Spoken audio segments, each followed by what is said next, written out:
Hero Nagarjuna and Rajasekhar సినిమాల మధ్య పోటీ, వాటి ఫలితాల గురించి వీడియోలో తెలుసుకుందాం. ముందు హీరో రాజశేఖర్ 1986 ఆగస్టు 29న రేపటి పౌరులు సినిమాతో వచ్చారు. అదే రోజున నాగార్జున నటించిన కెప్టెన్ నాగార్జున వచ్చింది. సమాజాన్ని మేలుకొలిపే కథాంశంతో వచ్చిన రేపటి పౌరులు సినిమా బాక్సాఫీస్ వద్ద ఘన విజయం అందుకుంది. మరి కెప్టెన్ నాగార్జున ఆశించిన ఫలితాన్ని ఇవ్వలేక ఫ్లాప్గా మిగిలిపోయింది. ఇక ఆ తర్వాత పోటీ 1987లో వచ్చింది. నాగార్జున మజ్ను సినిమాతో జనవరి 14న వచ్చారు. దానికి 9 రోజుల గ్యాప్తో రాజశేఖర్ అమెరికా అబ్బాయి వచ్చింది. వీటిలో ట్రాజడీ లవ్ స్టోరీగా వచ్చిన మజ్ను బాక్సాఫీస్ వద్ద హిట్ టాక్ తెచ్చుకోగా, ఫ్యామిలీ స్టోరీగా వచ్చిన రాజశేఖర్ అమెరికా అబ్బాయి యావరేజ్ ఫలితాన్ని ఇచ్చింది. ఇక మూడవసారి క్లాష్ 1988లో వచ్చింది. మార్చి 12న నాగార్జున ఆఖరి పోరాటం వచ్చింది. దానికి 13 రోజుల గ్యాప్తో ఇంద్రధనస్సు వచ్చింది.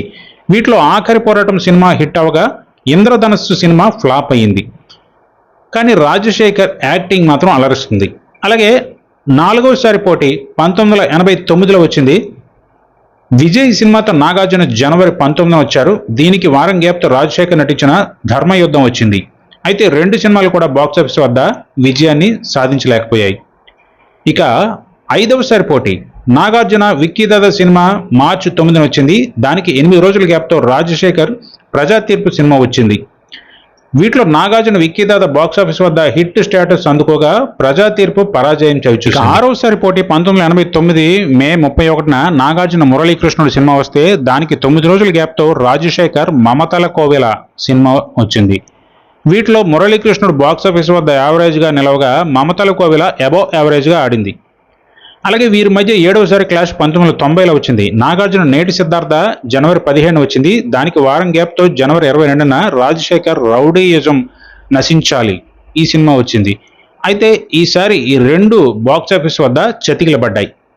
ఇక 1992లో 8వసారి పోటీ వచ్చింది.